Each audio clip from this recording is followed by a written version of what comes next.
Onto the BP Ultimate Grid lineup. It is Kane Scott and Angus Fogg in all forward front row. Back to row number 2, Craig Baird alongside John McIntyre. Then the forward all row continues down here with Timmy Edgell and Andy Knight. Both those guys in their admissions not having the best run in the top 10 shootout. We then go back to Paul Manuel, of course the first Holden, and Eddie Bow recovering from that disastrous round 1 at Pukekohe. As we heard from Andy Booth, a 5th row start alongside Martin Short, who's made the top 10 shootout twice in 2 rounds. A row 6 start for Scott McLaughlin and John Penny. McLaughlin missing the 10 by just 8/100ths of a second. We then move back to Simon Richards and Wade Henshaw, a local boy, come back to the championship. We will expect big things from him because we know he can deliver. Then Andrew Anderson and the Aussie Jason Bargwana. A row 9 start for Nick Ross alongside series rookie Will Bamber in the LG Ford. And the last row is Johnny Hepburn and David Hopper in a pair of Holden Commodores. The BNT V8s all fired up here at Powerbuilt Tools Raceway. Round 2 of the BNT V8 Championship. Kane Scott, Angus Fogg off the front row. It's about to erupt for race number 1 over 10 laps.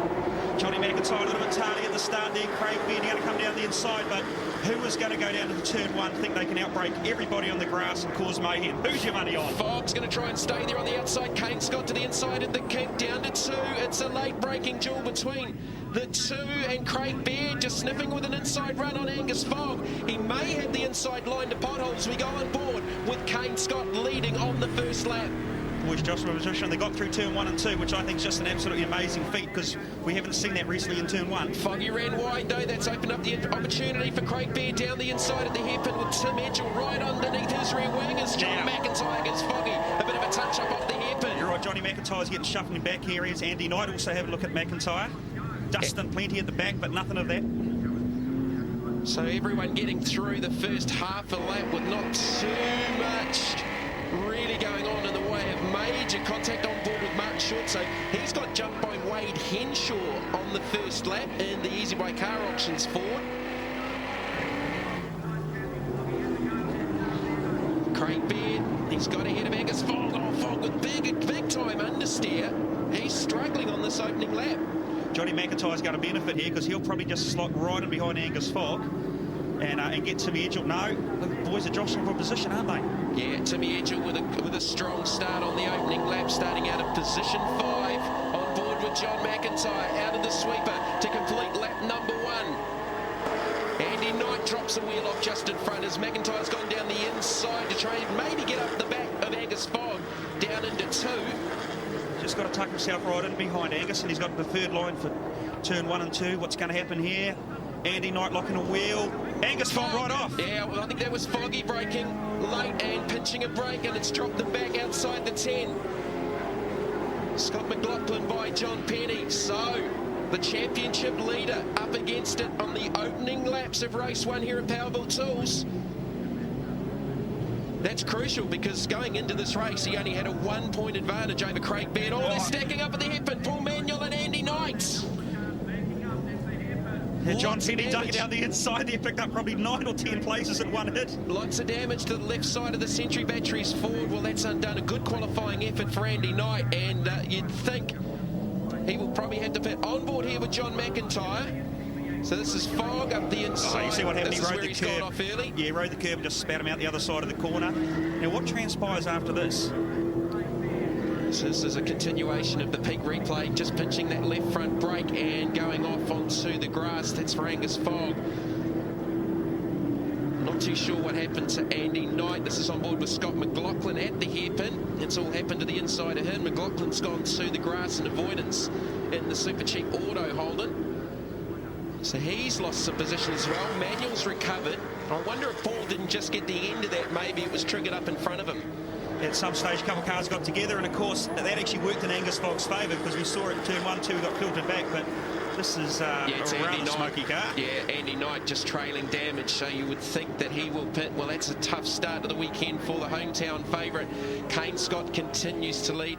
He was so strong in qualifying, and we watched this car on Friday, Mark, at this part of the track, and we thought he was struggling with car balance, but he was driving so hard and had very, very good car speed from the start of the weekend. You could hear the tyres squealing. The car was protesting, wasn't it? But obviously the times are there, so he's doing a sterling job. Eddie Bell up into the 5th position as another wheel gets dropped off the exit puddle. That'll be David Hopper. And another one going around just at the hairpin, and it's Nick Ross in the Total Oils Commodore.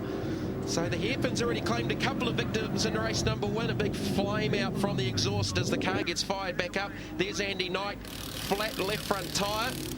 Well, that's a destroyed left front tyre. So there's a lot of damage down the whole side of that race car. Here's another peak replay. This is the Nick Ross incident. Yeah, look, I think he actually done that by himself. Might have come in and just outbroke himself because there wasn't too many cars around him. He was so far out at that stage. Well, the first lap was relatively mundane, but since then it's been all on, as you would expect with the BNT V8s round 2 of the Motorsport New Zealand Premier Race Championship Series. Eddie Bell, here's a story. They were out the back door at Pukekohe with setup issues, a lack of horsepower. They found 8 bent valves in that race engine after the meeting, and they've gone through it and they've found some good speed here in Christchurch, just working on getting car balance back and speed. Yeah, right. If you're going to suffer it anywhere with bent valves, it's going to be Pukekohe. Here's Angus Fogg down the inside. John Penny, I believe it is. Nothing's come of that. So, look, Angus doing a good job. He's in recovery mode, but he's shown a great deal of maturity.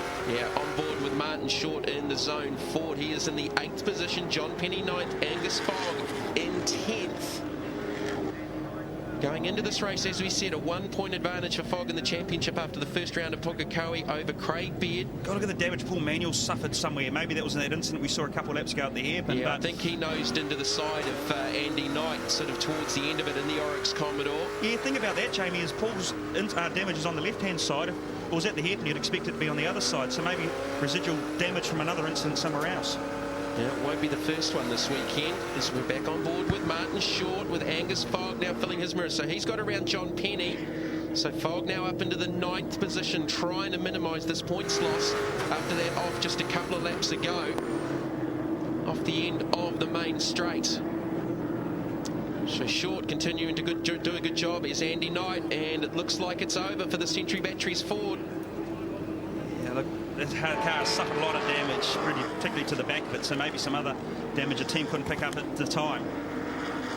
So Martin Short's the only one of the series rookies that's made both of the top 10 shootouts. Young Scott McLaughlin only missed the top 10 by 8/100ths of a second. You're right there, Mark. There is the damage to Paul Manuel's Oryx Commodore. He's in the 12th position. Kane Scott leads from Craig Beard and Tim Edgell. Don't go away. We'll be back with more action from the BNT V8s after this.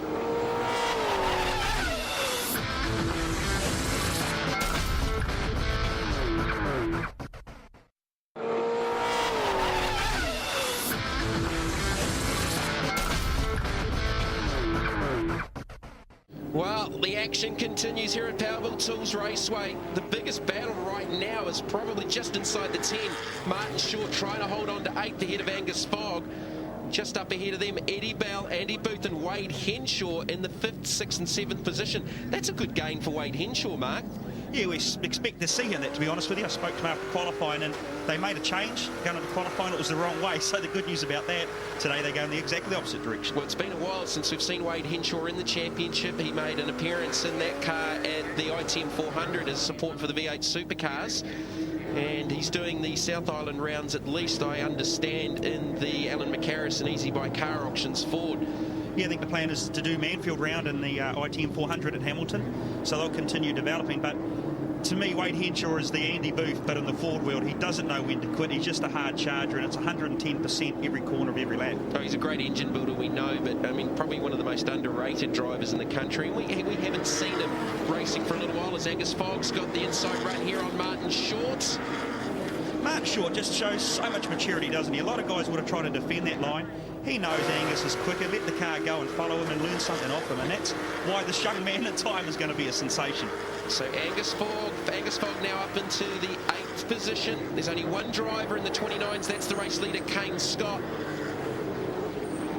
And he's reeling them up pretty consistently. Best lap time of a 1:29.7 and a new lap record at Powerbuilt Tools International Raceway for the BNT V8s, a lap record that stood since 2005. We actually look back through first, second, third and fourth. I think you'll find it all under the lap record. So it's a very fast track at this stage of the day. Nice cool conditions. Here's Bargs down the inside of John Penny. Yeah, he struggled this weekend. That is for the 10th and 11th position. But that's a good return for Bargwana because he started all the way back in the 16th position, so that's a good gain for him as we're on board with the race leader, Kane Scott. Now, we use the phrase every now and then, a car is like it's on rails. If you want an example of it, watch this car right now. It is doing everything Kane's asking it to do. So Kane Scott heading up towards the sweeper with 4 laps left to go. There's the gap back to Craig Beard. Tim Edgell in third, John McIntyre in fourth, and probably an unfamiliar fourth for John McIntyre. Talking to Richard Field last night, they said they had a pretty good race car, but at the moment there's 3 other pretty good race cars ahead of them right now on track. And that's one thing we've seen is that the competition is so much closer than we've seen in previous years. Look, Johnny's doing a good job, but he lost that advantage to the lead guys in lap 1, 2 and 3, had to get through the traffic. When you're that far back and the other 3 guys are so similar in speed, it's very hard to make up 4 or 5 seconds. Well, Scott McLaughlin lost some time in the early laps. He had to take avoidance with Andy Knights off at the hairpin, so he's back in the 15th position. Fastest lap of 1:31.2, so just suffering for a little bit of car speed. There was Andy Anderson just pinching a brake up in front of him in the 14th position, then runs wide off the exit of 2. And Anderson, another one that's been lamenting a lack of car balance throughout the weekend after some major setup changes after Pukekohe in the ITM Holden. Yeah, they seem to get themselves a little bit lost there, and it is just so easy to do in these cars. There's such precise bits of engineering now that, you know, you've only got to be a turn here or half a click on something there, and if you're outside of it, it is so hard to get back. Here's Andy Anderson. What a start to the season he's had. The car got upside down in a pre-season test session at Pukekohe just 3 weeks before the opening round. Really struggled with the car at Pukekohe. They thought they were closer here, but they're just struggling. It's a very fine point to get the balance from front to rear, and they're just sort of overstepping every time they make an adjustment to the car. Yeah, but that's what, thankfully they've got 3 races to go, so they'll go back after this one and say, guys, we didn't quite get it right. Let's make another wholesale change for race 2 and hopefully get it right for the reverse grid race. On board there with Scott McLaughlin. So he's now chasing down Simon Richards. As Andrew Anderson's got a pass for the 13th position on Richards. It's Craig Beard. They had a constant misfire issue at Pukekohe. The team's changed pretty much everything since that round, and no issues for the United Video team, Mark? No, they're not reporting any to date, but of course it's early in the weekend. Look, Timmy Edgell, isn't he doing a sterling job here? He's just circulating. He's doing 1:31, which is the same time as the rest of the leaders. This guy's a sensation as well. Well, he was the fastest on the previous lap, and he's got about a second advantage over John McIntyre, running the Amcor colours this weekend on the JMR Ford. 4th in the points at the start of the weekend, just 20 out of the series lead, and that's not a bad effort considering that big smash at the end of race number 3 in Pukekohe. You see how he's driving. Johnny's just staying off all the curbs, doesn't want to compromise anything. But you're right, it was a big hit at Pukekohe, but as they say, something good comes out of something bad. The team's found a few other issues, and they fixed those. Fortunately, just this weekend, not paying the results that he had hoped for. Mark, and highlighting how competitive the championship is after the first round of Pukekohe, the top 10 are covered by just 76 points, and that's 1 point outside of a race win. So that is just so tight. Kane Scott going into this weekend, he's the race leader, 10th in points. He just proves, oh, here we go. Eddie Bell, he's gone off in the independent Fisheries Ford. Well, he was in a battle with Andy Booth for that 5th and 6th position, and he's done it himself on the peak replay, just locked up the rear brakes into the hairpin. Oh, he'll be kicking himself for that. That's actually coming onto the front straight, so that's the last corner. It's a pretty high speed one, and it's very easy to out-catch yourself in the braking, exactly what happened to poor old Eddie. So Johnny Mack trying to make some gains. We're just hearing that Paul Manuel, all that damage on the front is getting a black and white flag. 1 lap to go. You've got to question yourself, why do they wait so long before they actually do anything about it? On board with John McIntyre as we follow the Amcor Falcon through the infield here at Powerball Tools Raceway in the 4th position. Kane Scott is your race leader with a 3-second advantage over Craig Baird with Tim Edgell, a further 1.5 seconds back. So Kane Scott's really got control of this race. Looking to get some much needed points back in that championship chase, which really at the end of this one is looking likely to tighten up even more. Yeah, it is. Look at Johnny McIntyre. He's fighting that car in every opportunity. Here we go, coming onto the front straight, steering wheel hard to the left. The best indication to see how the car's handling is look for the white bit in the steering wheel. When it's perfectly up and down here in a straight line, so you see it disappear, means he's given the thing a lot of steering lock. Last lap board for Kane Scott in the Fujitsu Ford. Looking for the first win for the new Racing Projects team, headed by Nigel Barclay. Just staying on board here with Kane, he's got the eyes on. And you're right, Mark, for what you said earlier, that car is just on rails. They've got it just about perfect. Yeah, and that's allowing Kane to do what he needs to do. He's pulled a bit of a gap. He's probably just monitoring his car speed to the other guys. Look, Johnny McIntyre, he's 3 or 4 tenths quicker than anybody else. But Kane, he's leading the race. You've only got to win the race by so much. No point burning it up. So Martin Short trying to hold off Jason Bargwana for the 8th spot. Further down the field, they're about 20 seconds down on this car. The Kane Scott, the former 2-time series champion, didn't have a great season last year. Tim Edgell's off, out of the 3rd position. Actually looks like a mechanical failure because he's making no attempt. Look at the front of the car covered in grass.